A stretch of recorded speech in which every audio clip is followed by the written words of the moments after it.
Hi, இன்னைக்கு ஒரு baby shower mini vlog பார்த்துடலாமா? லக்ஷனாக்காக்கு பார்த்தீங்கன்னா ஆல்ரெடி நான் முகூர்த்தம் பண்ணியிருக்கேன். இப்போ அவங்களோட பேபி ஷவருக்காக தான் நம்ம வந்திருக்கோம். நான் போனதுக்கப்புறம் தான் லக்ஷனாக்கா ஆஃபீஸ்லேருந்து வந்திருந்தாங்க. அது வரைக்கும் நான் பப்ளுவோட ஜாலியாக விளையாடிட்டு இருந்தேன். பேபி ஷவர் மெஹந்தி முடிஞ்சே கிட்டத்தட்ட 1 மந்த் மேலே ஆச்சு. இன்னும் நான் பப்ளூ ஞாபகம் வச்சிருக்கேன் அப்படின்னா அப்போ எந்த அளவுக்கு நான் பப்ளூவோட விளையாடிருப்பேன்னு யோசிச்சு பாருங்க.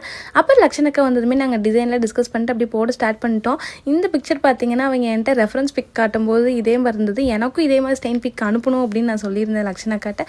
ஸோ அதே மாதிரி அழகழகாக அனுப்பியிருந்தாங்க. அது எல்லாமே நான் லாஸ்ட்டாக அட்டாச் பண்ணியிருக்கேன். மறக்காமல் செக் அவுட் பண்ணி பாருங்கள். என்னோட ஹரிபரிஸ் எல்லாமே வந்துட்டு புரிஞ்சு எனக்காக அவ்வளோ அழகாக கோஆப்ரேட் பண்ணாங்க. ஆக்சுவலாக பார்த்தீங்கன்னா மேரேஜ்லேயும் இதே மாதிரி ஹரிபரி தான் இருந்துச்சு. இப்போ வரைக்குமே லக்ஷனாக்கா வந்து எனக்கு கிளைண்ட்டாக ஃபீல் ஆனதே இல்லை. ஒரு ஓன் சிஸ்டர் அந்த பாண்டிங் 2 பேத்துக்குள்ளேயுமே இருக்கும். ஏன்னா அந்த மாதிரி தான் நாங்கள் டிஸ்கஸே பண்ணிட்டு இருப்போம். அப்படியே பேசிகிட்டே பார்த்தீங்கன்னா வந்துட்டு எல்லாமே முடிச்சுட்டேன். இதான் என்னோட final output and stain pics also.